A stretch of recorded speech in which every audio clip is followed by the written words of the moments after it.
Good evening and salutations, my Days of Our Lives fans. I'm gonna be honest. I've been saying this for a couple of days. And I've been feeling the same way for a couple of days, and this episode, once again, Ben and Sierra, I swear, ever since they've gotten back together, they have been the worst part of this show. I hate saying that because I know a lot of people like their romance and stuff like that. And I guess for that particular part, then they're doing fine in that department. Okay? But just as far as being characters and doing something that's in a really interesting story, they're just there. They're literally just there. A lot of times they're just there and they don't really contribute anything. It's like a giant waste of time since they're watching them. The only thing that really happened, because they're on a camping trip, and I swear, I'm like, yo, is Ben like dense or something? I mean, this woman was like, I'm out of birth control. I'm out of birth control. So, Ben's like, listen, we can get on the way where we're going. I guess they're going to Vegas or something. I'm assuming. I'm not gonna lie. I kind of wasn't really paying attention. I know they're going somewhere. Ben's like, we can just call ahead. We can, we can get the birth control over there. We can have your doctor, send the papers. Well, send it. Do what they usually do at like CVS and stuff like that, and send it over there. And Sierra's like, well, what if we don't? Like, what if I don't? What if I don't? Get on this birth control pill? Like, what if I don't decide to use the birth control? And Ben is like, so were you going to use, use something else? Just, no. What if I don't use birth control at all? I don't get it. I don't understand what you're saying. I'm like,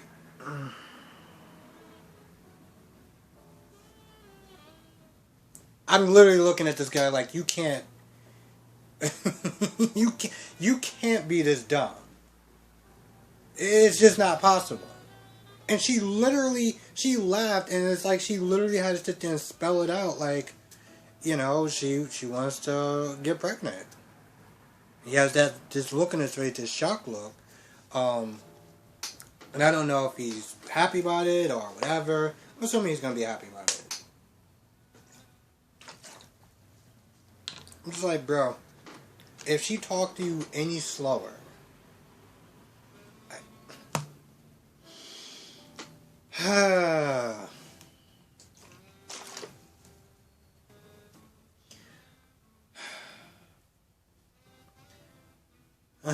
just wondering which one I should go with first. We'll go with we'll go with Bonnie. We'll go with Bonnie. Bonnie and Justin waking up. I'm like, I'm pretty sure it's bad luck to see, the bride and the groom before you actually get to the wedding part. I'm pretty sure that's kind of a no-no. But they wake up next to each other like, nah, it's cool. See, we didn't follow that tradition and we're just fine. Now she's having nightmares that Callista is ready to blow her whole life apart. I'm sitting there thinking, why don't you just kill her? I mean, she's going to literally sit there and put you in jail. I don't think you want to go back to jail. Kill her. I mean, she's walking around town with the murder weapon. You know where it's at. I mean, smarter people would have just left with the lawyer and be like, hey, listen, you'll get this when I get the money or whatever. This way, if you try to kill me, have a lawyer that, I'm not going to say who it is, and they're going to send it straight to the cops. That would have been the smart thing to do. Instead, you got this dingbat just running around town like, hey, yeah, I got this weapon, I got your gun in my pouch, in my purse, and I'm just going to just carry it around with me, until you get me what I want. How about I just kill you? Anyway, she wakes up and she has a nightmare. She's, you know, crying and everything like that. And then Callista walks on in. Doesn't even knock, just walks on in. I would have been so pissed when she walks in and she's all like, hey, you know, she's trying to taunt her. She's like, hey, I got something blue to give you, whatever. And I think that was like the wrapping from the gun or whatever. And, yeah, so she's sitting there taunting her and everything like that. Now, at some point, Justin leaves, and Callista's like, so, you got my money? It's been a while. Don't see my money. You want to tell me what's going on? So, you know, she's like, do you have my money and stuff like that? And Bonnie, I know Bonnie comes across as a dingbat, so I really shouldn't be surprised at the next couple of scenes. But pretty much, you know, Bonnie's like, I found the love of my life, yada yada yada. And what are you gonna do if I don't give you? What are you gonna do if I don't give you, give you the money? What is she gonna do if you don't give her the money? What do you think she's gonna do? What kind of stupid ass question is that? She's like, I gotta spell it out for you again. Okay, cool. I turn over the murder weapon to the cops and you go to jail. But then she's like, I saw Xander with a bunch of money and stuff like that, which is weird because unless she was that close, how did she hear Xander, having the money in his briefcase or whatever? He could have just had papers. But, Calissa's like, listen, get that money, find a way to do it. And so Bonnie goes over to Xander's place and invites him to the wedding. It's like, hey, listen, I want you to come to the wedding. And even Xander's like, that's a little off. I mean, really? But he accepts it, and he hops in the shower. She takes the room key. She comes back to get the money. Now she's stuffing all this money in her purse. EJ comes to the door. So now she is stuck. Unless she's gonna jump out the window. I guess we'll just wait and see what happens.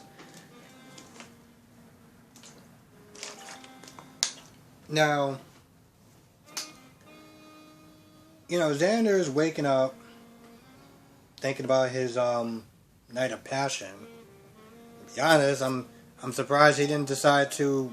I'm not gonna get too graphic, but I mean, kind of what guys do when they think about hot women in the bed. Just saying. So he gets a knock on the door, and he's all excited thinking it's Gwen. It's EJ. EJ's like, so, you got my money? You're gonna give me my money, right? And Xander's like, I'm not giving you anything until you secure my position at Basic Black. So he's like, alright, fine. Now if I come back and that money's not there, guess who's going to jail?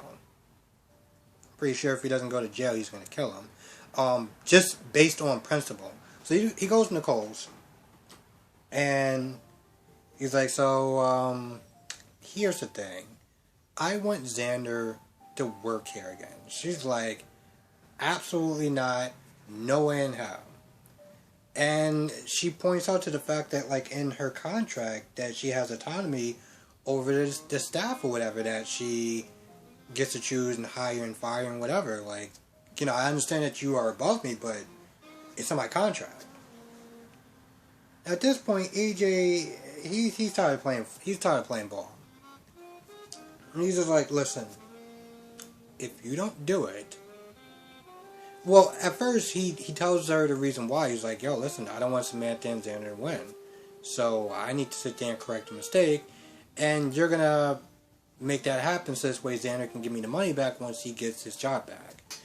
And Nicole's still like, no, not doing it. So EJ was like, okay, cool. And I knew exactly what was going to go. EJ's like, alright, you're fired. Nicole's just like, I'm sorry, what? And Nicole brings up the fact that, like, you tried to fire me the last time. EJ's like, yeah, no, but it was a little emotional. But this one, no, this one is the real firing.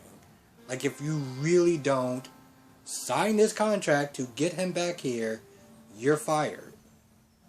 And, you know, she's like, listen. I mean, he's like, listen. You can hire him, and you can make his life a living hell to the point where he wants to quit. I think that's fair. And she kind of stands there and looks at it like, you know, listen, I don't want to lose my job. And I wouldn't mind, you know, paying back Xander. So, fine. So he, you know, she signs it, and he pretty much gets what he wants. That's when he goes back to the hotel. It's like, I held up my end of the bargain. Now, if you didn't end up you heard what I said before. So I'm looking forward to, is Days gonna come on Monday? I know the spinoff is, but I don't know if Days is actually gonna come on Monday. I don't think a lot of the soap operas are coming in on Monday, so I'm assuming that we'll find out on Tuesday. Now, Gwen is not there reading the paper, and Jack pretty much just kind of, like, I mean, he pretty much blasted him all over the newspaper, painting him the villain and everything like that. I mean, he was just saying some horrible things about Xander, and Gwen feels guilty as hell. So when Jack comes in, Gwen is like, so I just read this. You want to tell me what the hell are you doing? So she's not there trying to defend Xander. It's not there saying, hey, you know, listen, everyone makes mistakes. You forgive me. You can do the same to your former friend, you know? So she's defending him. He's getting angry. He's like, yo, listen, he doesn't deserve it. He doesn't deserve it. She's feeling more and more guilty. Finally, she comes clean. She comes clean about nearly every single thing. You know, saying that she was the one that got him into it, that, you know, Snyder was blackmailing him, even a part, well, more or less about how he died. But Jack is like, well, what did he have over your head? And I think that's where it pretty much left off. Now, I don't know. I'm assuming she's actually going to sit there and tell the whole truth, because even before she got to that point, Jack was like, listen, I'm going to find a way to get those charges reinstated. Like, he is going down. Like, there's just no way around it. He's going down. And I'm going to get to the bottom of it, and I mean all of it. So at that point, Gwen kind of realized, on top of her guilt, Jack was going to get to the bottom of the truth anyway. He was going to figure it out. Which I feel like was another reason why she was like, you know what, screw it. But I feel like it was more of a conscious thing. So I guess we'll find out Tuesday. Yeah. Kayla has a nice hangover. Because Bonnie convinced her to take shots, and vodka, and all this, that, and the third. And now she's waking up with a hangover. And she's all like, oh, I'm never going to have vodka again.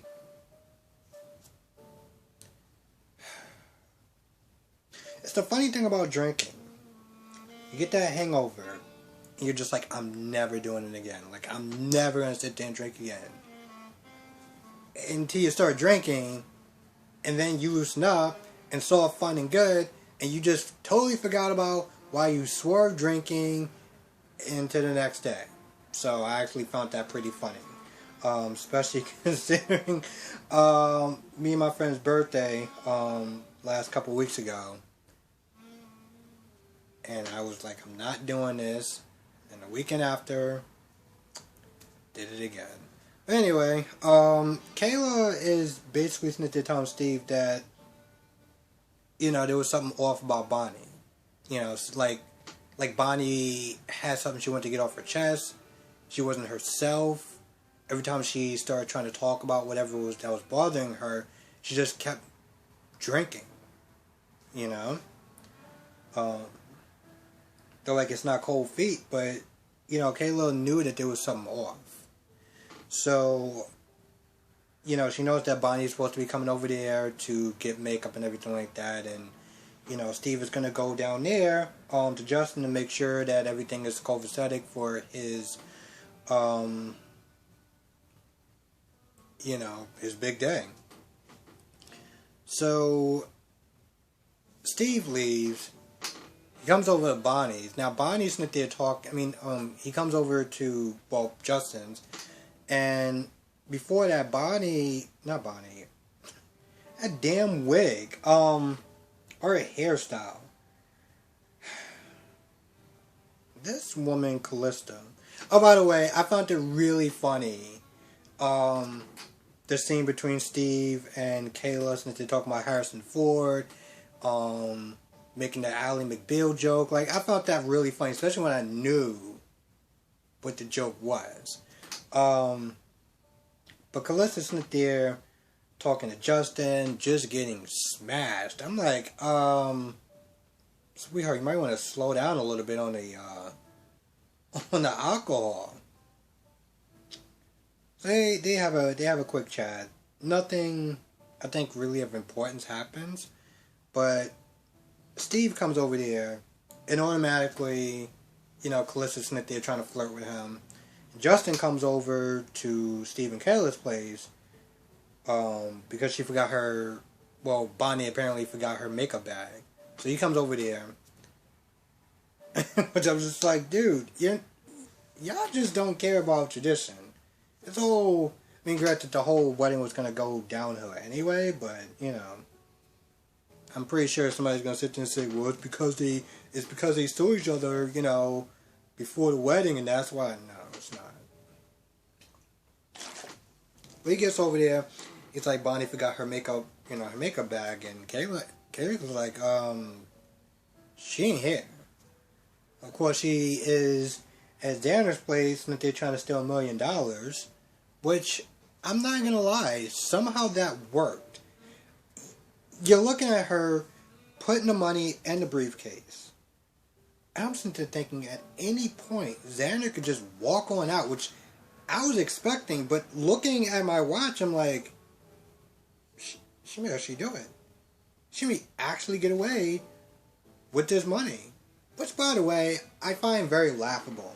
Because even if she does give her the money, what's her incentive to actually give her the gun? She can give her the money, the $1 million, I guess, that she owes her. And then Callista could be like, you know what? I'm going to tack on an extra fee of another $1 million because you made me wait so long. You don't negotiate with somebody who's going to blackmail you with money because they're just going to ask for more money. But, Bonnie's not exactly the brightest bulb, so, yeah.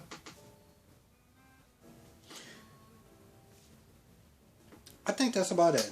But like I said, obviously this episode is better than yesterday's episode, which is actually kind of funny because when I watched it, I was like, this isn't even an episode. This is just one long-ass preview. So part of me was just like, you know what? Is there really even a point to doing this review?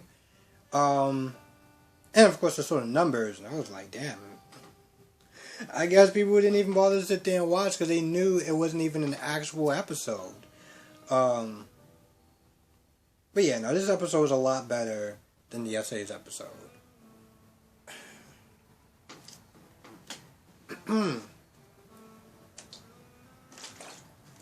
If it wasn't for Ben and Sierra, this would actually been like all around like a really good episode. But they always gotta sit there and put the time waste. Well, not the time wasters, but the clock runners. I like to sit there and call them. And of course, it just has to be Ben and Sierra. My goodness,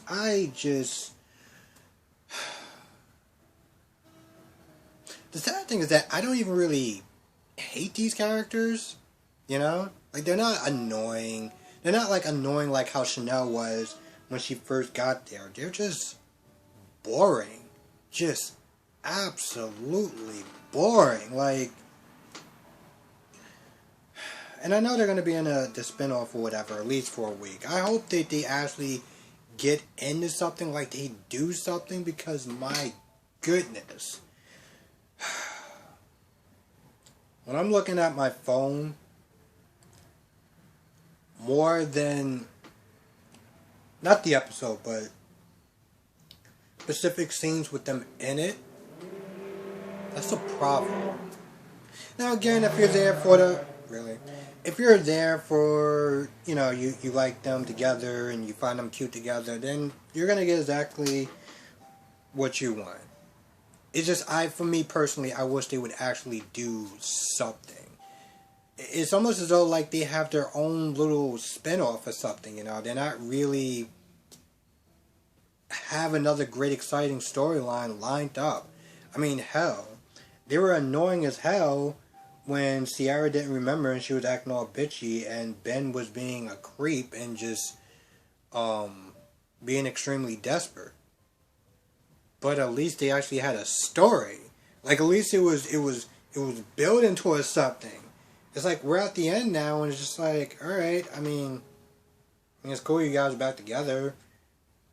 Ben, you're not annoying, you're not an obsessive and desperate creep, and Ciara, you're not an annoying bitch, but now you guys just boring.